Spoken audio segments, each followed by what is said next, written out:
Hello, my fellow introverts. Stacy here, your programming and test automation expert. Today we're going to talk about configuration management. We are going to talk about how you can store host and port for your server or database credentials or just anything that you want to use inside of the tests that you're writing. And this is a very simple yet efficient way which will work in multiple CI/CD systems. This is why it's very good to use it on your project. So we'll start in a moment, but before that, please don't forget to like the video and subscribe to our channel. So let's start.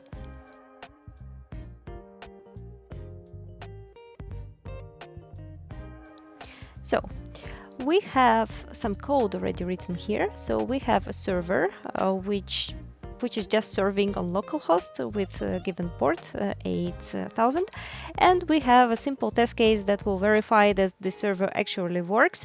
So we can just run it and see how it functions. So we started to serve on the port, and now we can go to the test case and try running it, and we will see that the test passed. Okay, so this is our basis, and let's first take a look at the server and see what we can modify here. So thing that really disturbs me in this situation is that we have localhost hard-coded here, and we have port simply as a variable, but it's also hard-coded here above. So this is not nice, and you probably shouldn't do so, because you wouldn't be able to run this server on different host and port without changing the code. So let's imagine a situation that you have multiple environments in your project. This is the way that this usually is. You have lab, you have staging, you have production, and on all of those environments you will always commit that you will have localhost and you will have 8000. This might work if you have Docker configuration for the server, but this is not always true. So it might be much more convenient to be able to store it somewhere separately. So what we're going to do here is we're going to create a file where we're going to store the host and the port. And we're going to read this file and pass the file information into our start server function. And actually we can do the same way for the test case, because let's assume this is a test case that is for this particular server and we're storing it in the same database. So let's talk less and try to write it down. So first of all, what I'm going to do is I'm going to create a new directory, and I'm going to call it configurations. This is just a directory. This is not a Python package. So we just want our configuration files stored inside of this directory. Now let's go ahead and create a new configuration.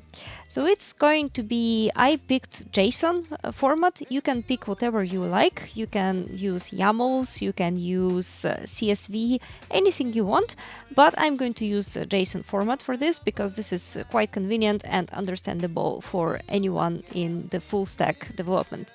And let's call it local, because I'm assuming that this server can be run locally, it can be run somewhere on CI/CD, and we can run it on multiple different environments as well. But we will start with local configuration, and let's define the same things that we have for the server. So we will need a host, which is going to be localhost, and we're going to have a port, which was 8000. So we have our file. Now we need to have some kind of a reader of this file, which is going to be able to adjust to multiple configurations.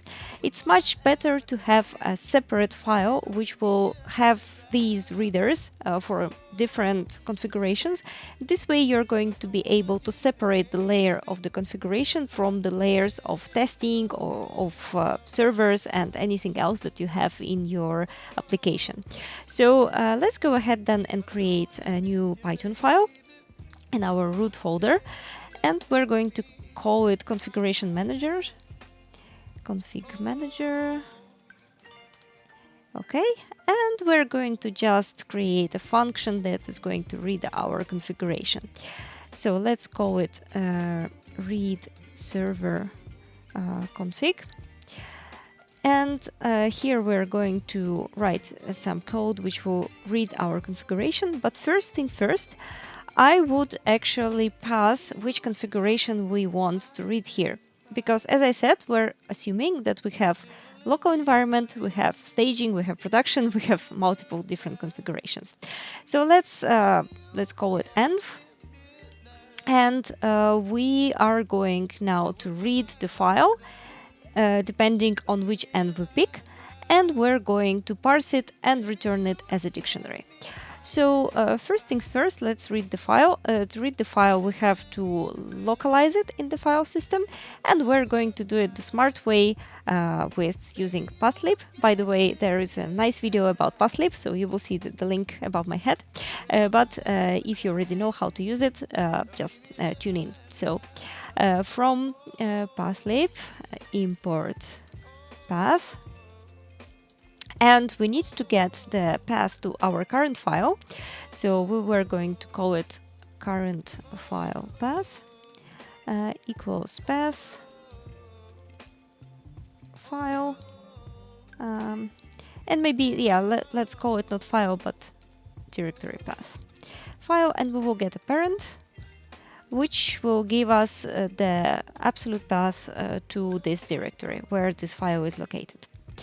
So we have our current directory path, and now we can go to the configurations directory and read our file. So this is why we're going to do with open current dir path / configurations / and here we want to specify the environment. Let's assume that we're going to call them like local, staging, etc. So it doesn't matter exactly what would be the name of the file, but we want to store them in JSONs. So this is why I'm going to use string formatting here, and we are going to pass here our env. And we, of course, need to do sf. Okay, so we read our file, theoretically, and now we want to parse this file from JSON to a dictionary to be able to use it in the code. So let's import JSON module. And now let's just read the file and cast it to a dictionary. So we're going to call it config equals JSON loads f read. So we have our configuration. Actually, we can just return it. We could do return. We could specify that this one returns a dictionary. And I think we're good to go. Let's just test it quickly. So let's do read server configuration and do a local here like this. Let's try to run it.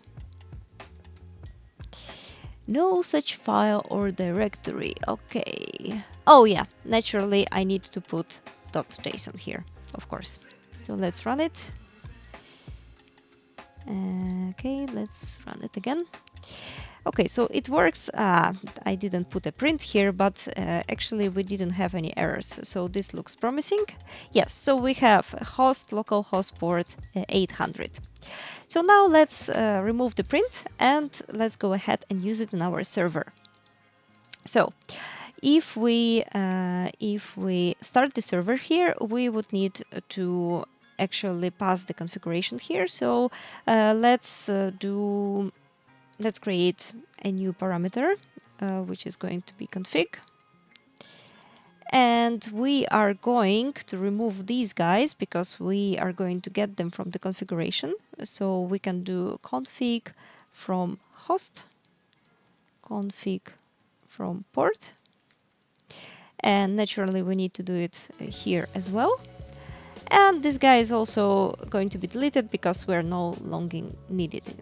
So here we need to pass our configuration. So I'm going to copy the name and put it here.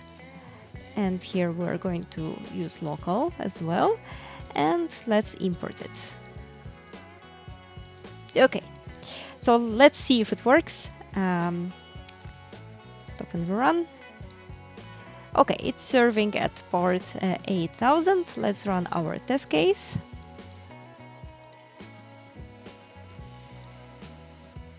And it also works. So it was successful.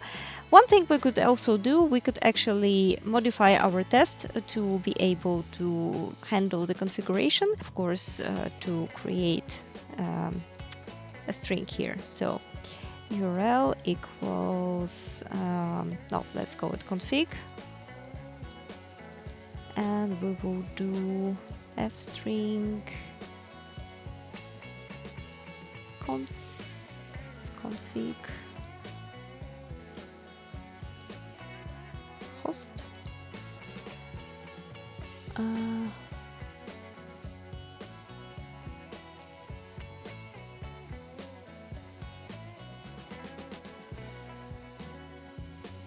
Port. Okay.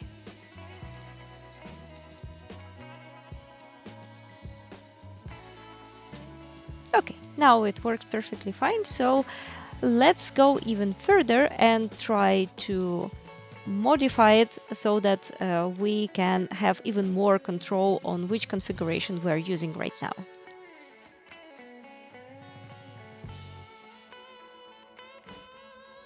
So now let's use a concept that is called environment of variables. If you haven't used this before, then you can treat environment of variables as a key value pair that is stored on the operation system level. So it's going to be a bit different for Windows and Unix operation systems. We are going to do this today on Ubuntu, like on a Windows subsystem Ubuntu, but if you are wondering how to do this on Windows, I'm going to put the link into the description and you can check it out how it's done. So now let's go ahead and define our environment of variable. So to do so, you have to go to the terminal if you are on Linux or macOS, and we're going to use the export command here, and we need to assign it a value. So we're going to call it server env, and then we need an equal sign and the value for this environmental variable. So we're going to call our environmental variable server env, and the value is going to be local. I guess you are already having an idea where this is going, but let's get on with it. So first of all, let me show you what is inside of the exports right now. Just to see all of the environmental variables in this system. So we just write export and then you will see all of them. There is quite a few of them actually, and there is something even wrong here, but well, okay. So anyway, we can see this one. This is the one that we just declared. Naturally, you can use grep, so you could just do export server and export pipe. Wow, okay. Export pipe grep server env, and you will see the one that interests you. Okay, so now our job is to be able to actually access this variable from Python. So to do so, it's very easy to be honest. So we need the OS library. So I have already imported it. And we are going to do, let's do a print to see the value. We're going to do os environ.get and our name, so server env. Let's try to run it and see what happens. Okay, and we see a none here. So why is this happening? So you declare an environmental variable, you are doing so inside of current terminal session. So PyCharm was run before we declared the environmental variable, and this is why it doesn't know about it. So we will have to use the same session to be able to access this environmental variable. So let's go ahead to our terminal here, and yeah, we're inside the correct folder, and let's try to run the same script through the terminal. So let's do python config manager.py, And here we can see our variable. So it was actually found and printed out. So of course there are tricks to do so in PyCharm. I will put a link in the description as well, so that you can do it yourselves, but for now we will just use the terminal. So now we need to do the same thing inside of our function, which reads the server configuration, and we will be able to get rid of the env parameter here and just be independent from something that we pass here. So let's, instead of using env here, we will need to do the same thing this way. And of course we need to change the quotes. Okay, now let's try to run our function. And of course we don't need the env as well. And let's go to the terminal and try running our config manager again. Yeah, and naturally we have to print it.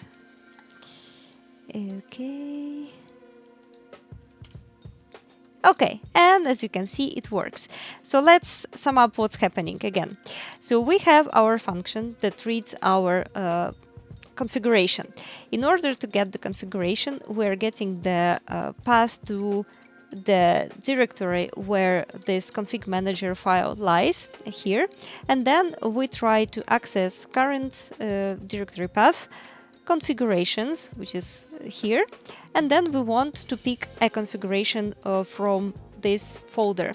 And to do so, we are reading the server env, which is an environmental variable that says that, okay, now we're going to use the local environment. And we're just attaching JSON here, and we're reading the file, we're casting it to a dictionary, and we're good to go. So now let's just update our server and our test case to see if it all works. So we are not going to need this local here anymore, and we are not going to need this guy here as well. So now let's run our server and see if it works. So we would do python server py. And we want an ampersand here because we want to run it in the background so that we can run the test as well in this terminal. Okay, so as you can see, it's serving at port 8000. So let's now run the test. So we do pytest test case py. And everything works fine. You see we got a get and the test passed. So it actually works fine. So what else we have to do? We can actually create another configuration here just to see you why we were doing this stuff. So let's do a prod JSON. And let's say that on production we're going to run it on different configuration. So let's do let's keep localhost, but let's say we want to run it on 380, let's say. And now we will need to go to our terminal, and we will do export server env equals prod. Probably we need to use the quotes here. Okay, and now let's do the same thing we did before. So let's do like this. Okay, and as you can see, serving at port 3080. So it's actually working on another port. And if we try to run the test case, I presume it's going to be okay, because we are also reading the server config here.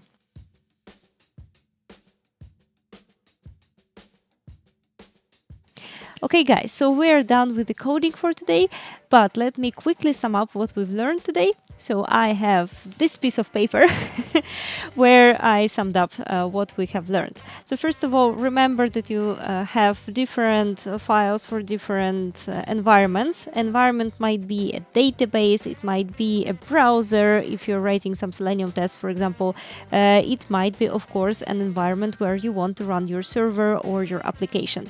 So just remember that you might have different ones, but they will have the same structure of the content, and you specify which one you want to currently use with environment variable.